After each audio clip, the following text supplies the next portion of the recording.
ফলতার দিকে সকাল থেকে নজর রাখছি। সপ্তম রাউন্ডেই ধরাছোঁয়ার বাইরে ফলতার বিজেপি প্রার্থী দেবাংশু পণ্ডা।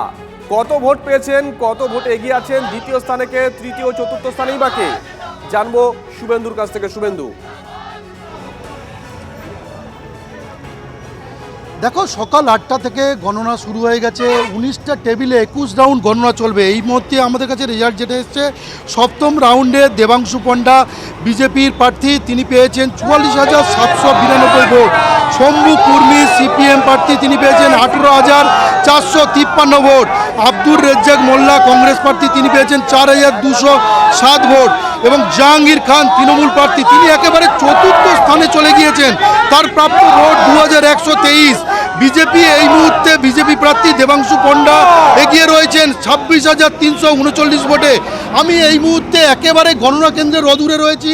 তুমি দেখতে পাচ্ছ সেই চিত্রটা, যে বিজেপির কর্মী, সমর্থক এবং নেতৃত্ব তারা কিন্তু একেবারে উল্লাসে মেতে উঠেছে।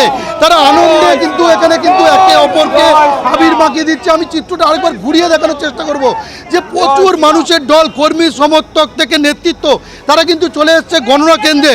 আমি কথা বলে নেওয়ার চেষ্টা করব। এই মুহূর্তে ডায়মন্ড হারবার সাংগঠনিক জেলার জেলা সভাপতি সোমা ঘোষ রয়েছেন। এই যে পুনর্নির্বাচন কি আপনাদেরকে কিছুটা সুবিধা করলো?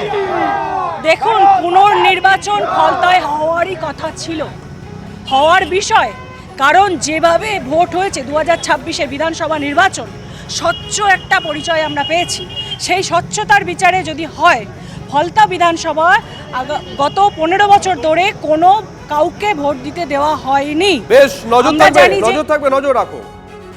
এদিকে হাসপাতালের রোগী কল্যাণ সমিতির সদস্য পদ নিয়ে তুঙ্গে তর্জা। বিধানচন্দ্র রায় শিশু হাসপাতালে রোগী কল্যাণ সমিতির সদস্য হচ্ছেন তৃণমূল কংগ্রেস বিধায়ক কুণাল ঘোষ। এমন কোনো তথ্য রাজ্য সরকারের কাছে নেই, মন্তব্য নারী ও শিশু কল্যাণ মন্ত্রী অগ্নিমিত্রা পালের। তার কাছে এই সংক্রান্ত হার্ড কপি রয়েছে বলে পাল্টা দাবি কুণাল ঘোষের। এই সিদ্ধান্ত বদলাতে হলে নতুন করে বিজ্ঞপ্তি জারি করতে হবে বলে জানিয়েছেন বেলেঘাটার তৃণমূল বিধায়ক।